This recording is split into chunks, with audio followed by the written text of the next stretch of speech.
All right, have and have not fans. And yes, I'm aware at this point a lot of people have just either completely forgotten about Tony, have no idea who Tony is because they started watching late into the show and they just like, who the heck is this guy? Or have said at this point, Jeremy, it seems pretty unlikely that Tony's ever going to come back. But for the sake of Patrick Fassett, who I would love to come back to the show, at least at the tail end of the series, just to give closure to his character. And no, guys, no confirmation that the show is ending after season 7, but as of right now, season 7 is the final season that has been filmed, unless they film more episodes later this year, because they typically do that late August or sometime in September. We can somewhat assume that the show will be ending after season 7 in 2020. So I'm only speaking as what has been filmed up to this point. And Tony or Patrick has not been at Tyler Perry Studios for filming, so at this moment, it doesn't seem like Tony's coming back at all. But I meant to do this video like 2 months ago, but with If Loving You Is Wrong return, the haves and the have-nots took the back burner because for whatever reason, my If Loving You Is Wrong videos just took off like a rocket, so I decided to focus on that. But if you are new to the character of Tony, long story short, a man from Hannah's past who I believe was actually someone she met in church. He pretty much went off of a white woman and left Hannah high and dry with Benny to raise by herself, never paid a cent of child support. And I believe that Benny only knew him as Mr. Watson, the guy from the church, and that's pretty much it. And it was in season 1 where he was first introduced. Ironically enough, Benny was the one that actually set up Tony with his mother on a blind date as a quote unquote revenge plot, because ironically enough, Hannah had set up a date between Benny and Darcy, the nice girl from the church, aka Marcy from If Loving You Is Wrong. And this is before If Loving You Is Wrong was even a thing. So this was season 1 of the Haves and Have-Nots. And yeah, it's kind of funny how things played out, because as soon as Tony and Benny were on the screen at the same time, me and my mom were like, yeah, that's father and son right there. They look damn near alike. And I literally thought they were father and son in real life too. So with that being said, you know, it was pretty much from the jump that, yo, that's Benny's dad. But turns out he's been a deadbeat.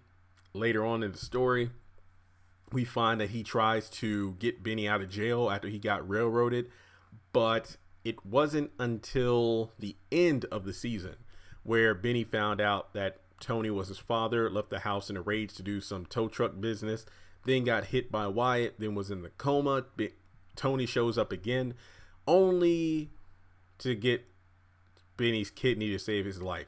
And I actually spoke with some of my nursing friends, the ones who are either in school for nursing, have finished school, and are working in a medical field, just to get some information on this. And I will say, as a disclaimer, talking with people from the medical field, I got some very good information.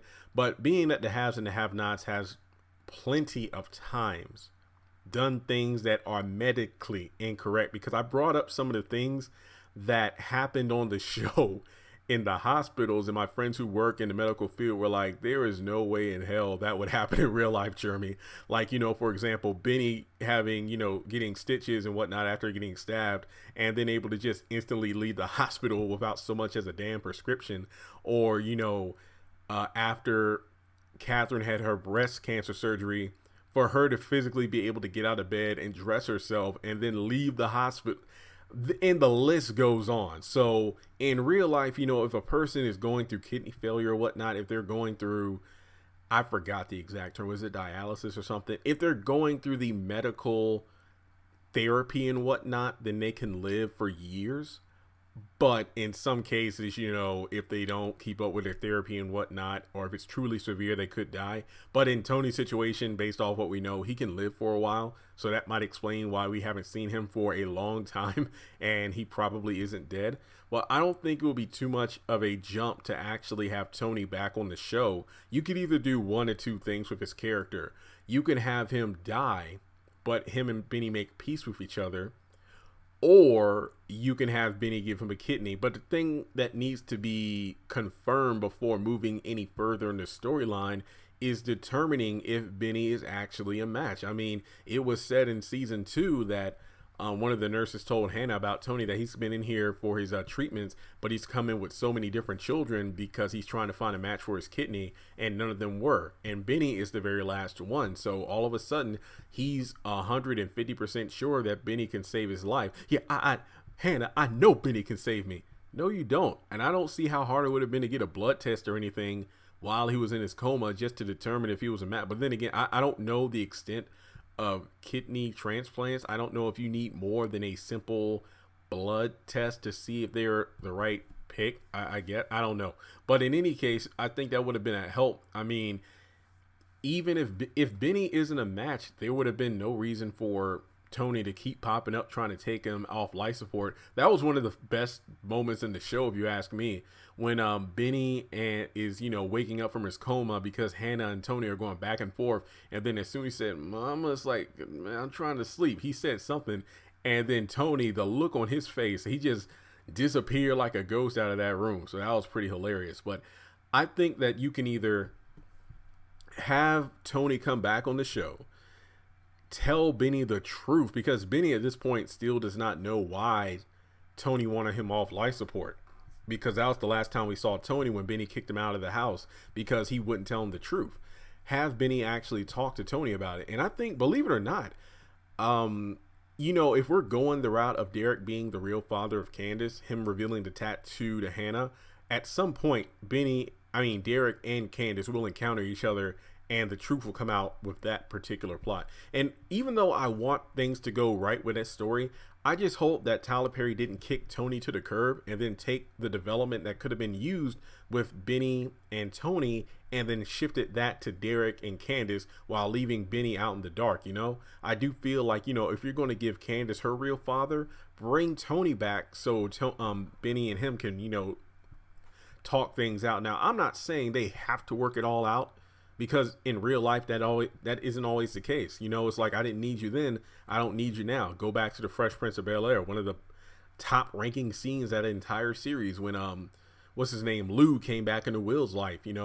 So you can definitely have the moment where you saw how Candace finally forgave Hannah and they made peace with each other. You can kind of have the same thing between Benny and Tony. Once again, I'm not saying everything has to be worked out, but at the very least, determine if Benny is a match, and then you can move forward from there. And even better yet, what you could do in order to enhance Benny's character, actually have him, through a string of events, be willing to give a kidney to his father, because maybe Tony decides to pop up and maybe swindle Benny, if you will. Because who knows? We know that Mitch told Benny that if things work out between you and my family and this money's paid back, then you owe me a favor. What if Benny gets into some mess and then he gets injured or whatever? Then Tony pops up and then he tries to get the kidney again. We know as an audience that Tony's only back to try to get the kidney. But what you could do is have him and Benny seemingly work things out, and Benny stopped being stubborn. He decides to help his father because it's the right thing to do, despite his father being a deadbeat.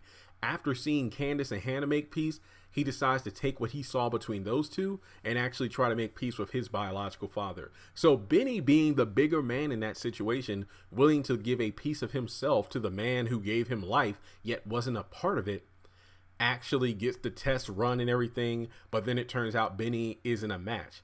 So what does Tony do? If Tony ups and leaves and never shows up again, then middle finger to him.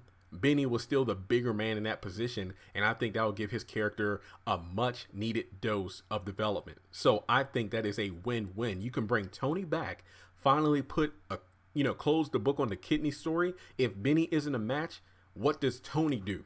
Once again, you can definitely show development with his character. Now, it's pretty damn obvious that even if Tony comes back and he and Benny work things out, that doesn't mean Tony and Hannah will work things out, for obvious reasons, because he just up and left Hannah alone. No child support whatsoever. So I think that Tyler Perry could definitely do a lot of things with the kidney story. You can bring Tony back for the final season if season 8 is happening, which I do hope it does. If you watch the Arrowverse, I know that Arrow season 8 is coming back, for one season, season 8. And that season's only going to have like 8 to 10 episodes or so, and then they're going to close the book on that. If the haves and the have-nots continues on past season 7 and that last season is season 8, and you don't want to do like a full 20 some episodes, just do 10 or whatever. You can wrap things up. So with that being said, Patrick, I hope you are watching this video. I hope you share it around, send it to Own and Tyler Perry, help a brother out. You know, I help you out. This video should hopefully give Tyler Perry some ideas to bring Tony back, because personally, I think that even though Tony was only in a handful of episodes, he is still the real father of one of the core characters on the show who definitely needs development. So with that being said, guys, subscribe to the channel if you haven't done so already. Trying to get this 100,000 subscribers as badly as as badly as Tony's trying to get that kidney. So once again, thanks so much for tuning in. And also going back to what I said before, let's say Benny isn't a match. And I think I briefly mentioned this. Let's say Benny isn't a match, but Tony decides to stick around because he's going to die. Have him and Benny make peace. I think that would be a great way to give them both development. He apologizes for not being there, teaching how to be a man, feeling responsible for all the stuff Benny's gotten into because he wasn't there to kind of guide him and show him the way. Because I think my voice is going out. Because Benny bed hopping all last season is very similar to the lifestyle that Tony lived, given the fact that he has all those kids, you know, because Papa was a Rolling Stone. So this is my last video today. I've recorded like 7 or 8 in a row. So once again, guys, I appreciate the love. Patrick Facette, follow him on Twitter, Instagram, very cool guy to talk to, even sent me an autograph. And Tyler Perry, if you're listening, please bring Tony back just to put closure on his story and to give some characters who have been on the show for a while some much needed development. Congratulations on making it to the end of this video. If you like what you just saw, make sure to hit the thumbs up button, or if you have anything you would like to add to the video, make sure to leave your thoughts in the comment section below. If you want to keep up with me on social media, go to the description box. All of my links for social media are right there. Also, if you feel like you would like to donate to the channel, make sure to click on the link to PayPal. Any amount helps. $1, $5, $20. As a full-time YouTuber, any support from my fans really does mean a lot to me. Finally, make sure to hit the subscribe button as well as the bell notification icon. That way you're kept up to date on any new content I post to the channel. Once again, thank you so much for tuning in, and I'll talk to you in the next video.